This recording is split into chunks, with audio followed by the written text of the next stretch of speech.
Good morning, Burbs. My name is Azalera. How's everyone doing?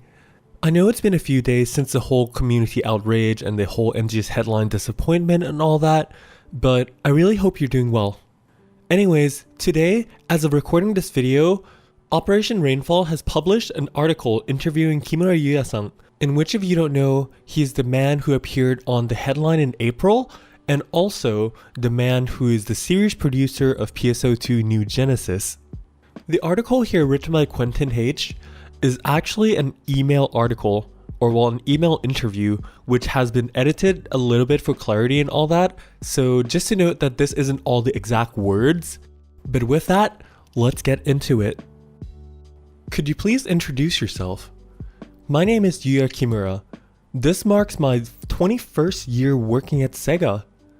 I've been involved with the Phantasy Star series ever since joining the company. I planned and launched PSO2 and served as its director until the service began. Afterwards, I oversaw the development and operation of PSO2 as the series director for around 9 years, and I am currently the series producer for PSO2 Genesis. Now, if you've been around the PSO2 kind of like circle for a really long time, ever since the very beginning, you will always see both Kimura-san and Sakai-san, who are always on like the, well, there's also the other like producers and stuff that were on the what's it called, PSO2 station. Yeah, and you would always see them on like these kind of like, I wouldn't say it's necessarily a talk show, but it's basically just the old NGS headline before headline was a thing, where it was just really fun casual talks with two of our hosts. Dude, I love the PSO2 station host so much, and I kind of wish that they brought back PSO2 station, but I do understand why headline was a thing, because it's a lot more concise and just a lot more clear, and you can kind of just produce a show for both global audiences and also the Japanese audiences, kind of like the Final Fantasy live letter kind of things. But yeah, although while headline isn't necessarily perfect for just like the global audience as a whole, because sometimes the news and stuff lacks a lot of context and stuff, right? Which is why Global Headline Plus is a thing. And you should probably watch that as well, because there's a lot of really, really good and spicy information over there. Anyways, I'll be mostly skipping a lot of the things in this article, in which I highly suggest you go to the link in the description below and read the whole article for yourself. But the reason I'm skipping most of it is because I just want to get to the most important pieces of information here. And well, also not making this video like 20 minutes long of me reading an article. So, getting back into it, Operation Rainfall said, in the NGS headline video dated April 25th, 2023, you discussed how Phantasy Star Online 2 Genesis is managed, the PR/management staff are in charge of relaying the new information to players, and the developers and yourself, quote-unquote, focus on game development and keeping up to speed on the reactions and opinions of players. You also discuss how you had originally intended to deliver regions, weapons, and classes at a quicker pace with the launch of PSO2NGS than what ultimately happened. Can you talk about how you gathered those reactions and opinions of players to analyze? Is there a specific feature players have asked for that stood out the most to you?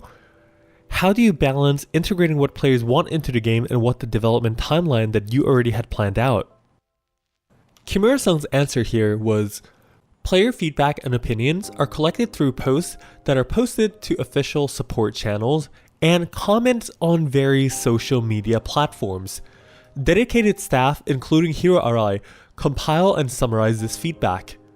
The development team also checks posts and social media daily to gather relevant reactions and opinions for consideration. Now, before I continue with this article, I need to be real with all of you for a moment here, okay? I get it that a lot of you may be disappointed with how the headline came out and how the lack of content is, how the game is managed, how the everything is, but there is a very fine line between complaining, venting out your frustrations, and being very toxic.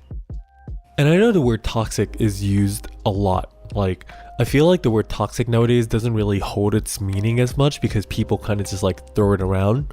But here's the thing. It is very clear and also stated here that the devs do read social media every day. There's a literal dedicated staff for compiling feedback and everything. And you just have to imagine how much literal shit they have to read through. You also have to remember that all these people, whether it be the community managers, the GMs and whatnot from the global side, or even the game developers who are making the game on the JP side, they're not all exactly making the product that they want to make one-to-one, right? Like this kind of applies to almost every game in existence nowadays, is that all the devs love their game. They really want to make the best product possible, but a lot of the decisions that go into the game and stuff like that are mostly from the higher ups that are saying like, oh, you need to monetize this more, you need to add microtransactions, you have to blah blah blah blah blah, all that stuff. So it literally doesn't make sense at all for you to literally just go on social media and blame the people who are like not even involved in the decision making process and telling them to go off themselves or literally like go find a new job or all that stuff. That's not nice, okay? I know it's easier said than done, but at the end of the day, I would like to just use this moment to just give everyone a reminder that no matter who you are, me, you, all of us, even though we have a computer screen or a phone screen as a facade, we must always remember that there's always a real, living, breathing person behind that screen. We have feelings too, but sometimes because of our position and all, we can't respond to everything, and sometimes we just don't even want to respond to everything. Anyways, I'm very sorry for going off on this bit of tangent rather than just like reading the whole article and everything, but I think I'll probably just leave this in. I'm not gonna like re-record this entire thing, but we'll just go on. Just be a little nice to each other, okay? Because it is a community and collaborative effort to make this whole place just a better place for everyone. And I know that throughout my 8-9 years of content creation, I do have some of the very best community members in all of you, and that's irreplaceable for me. Anyhow, mushy stuff aside, let's quickly continue the article here. Let's see, where was I? Right, okay, so Kimura-san also says here, during weekly meetings, the team of directors and I discuss and decide on the responses and methods regarding these matters. We also review the process of implementing improvements and adjustments that were previously decided upon. For cases where progress has been made in terms of addressing certain issues, we may consult with Hiro Arai and operation staff to inform users about the direction through the headline program or on Twitter. Sometimes Hiro himself also checks in on the progress. However, the speed at which improvements and adjustments are actually reflected in the game varies and cannot be generalized. It depends on the complexity and urgency of the implementation. Simple changes can be reflected within 2 or 3 months, while more challenging ones may take 6 months or more. Furthermore, since these developments were not originally planned, we do have to decide whether to prioritize them based on how urgent the changes are, which may lead to delaying or reducing our original development plans. Generally, we develop content that will be released in 6 months to over a year in advance. It is something that's difficult to do, but not very urgent. Even if we have accepted the requests or opinions, it may take a year and a half to 2 years or more to make them all implemented. In which here, Operation Rainfall follows up with, what updates for endgame content, not including for fashion, that are coming in PSO2 New Genesis version 2? The response is that in August we plan to release endgame content quests that will have a significant amount of random elements designed for party play and will encourage multiple attempts. At the same time, we are also planning to release ultra difficult quests geared towards party play, such as the dual quests that are available now that features one very powerful boss fight. So there's quite a bit of things to unwrap here.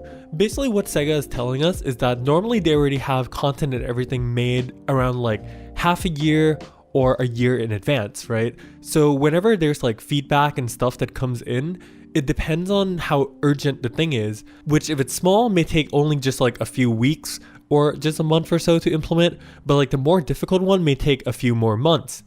However, in regards to making content and everything, since they already have content planned for basically like a year, right? If they're gonna make any like new content or additional things like that, it will probably take around like a year or up to 2 years to implement everything.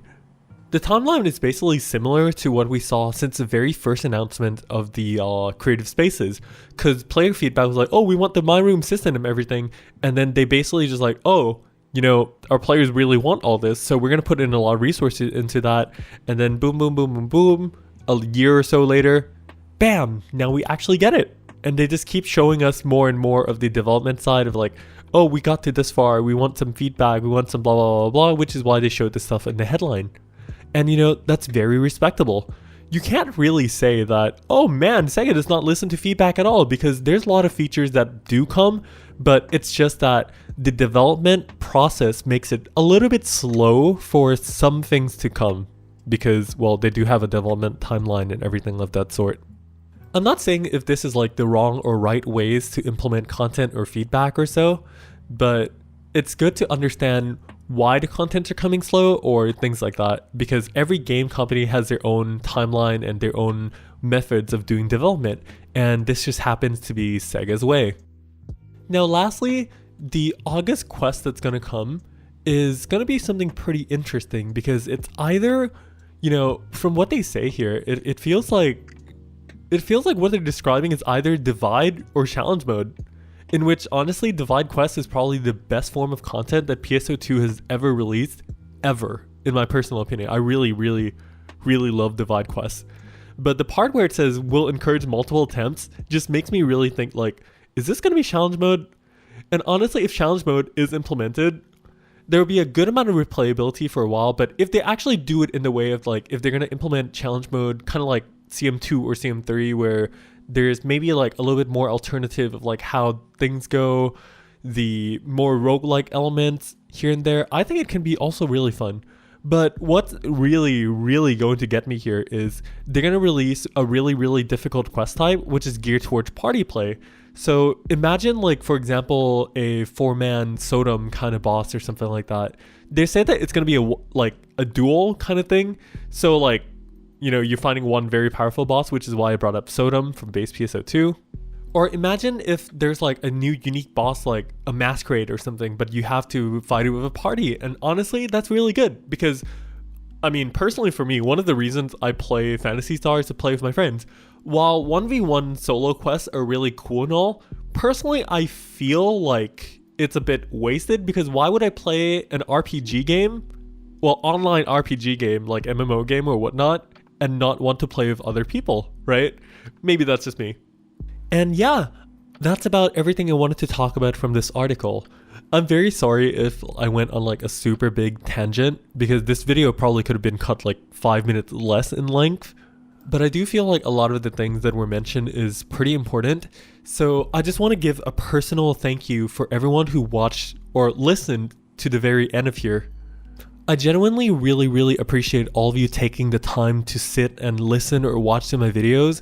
You know, there's so much stuff in YouTube. There's so much stuff in the world that you could be doing right now, but you chose to come sit and spend time with me. So I really, just really, really appreciate that. Thank you so much, all of you. It really does mean a lot to me. So with that, all the doom and gloom, everything aside, there's a lot of exciting stuff to look forward to. I would like to think so. It has been said, like what I said in my previous video, that version 2 is only the start of it. And Kimura-san did say that this is basically the state of the game they initially planned they wanted on release. So effectively we are now out of beta, and now this is PSO2NGS 1.0, even if the game says version 2. So if you think of it in that way, I think it's pretty fine, question mark. But yeah. You can say it like it's copium or hopium or whatever, and like I'm being way too optimistic, but I really am. And I really feel the passion of the whole dev team and the CM team from the global side and everything. And I really hope this article, all of you can kind of understand where all of them are coming from. And hey, whenever a game gets good or becomes super amazing, you know, there's a lot of games with redemption stories, and I'm pretty sure we can do it too. But of course, words are just words. And it's best to literally just wait and see if they can actually back up their words with their actions. But regardless, I'll be here every step of the way. I'll always be here for all of you. and that's a promise. With that, take care everyone, and don't forget to smile. I'll see you very, very soon.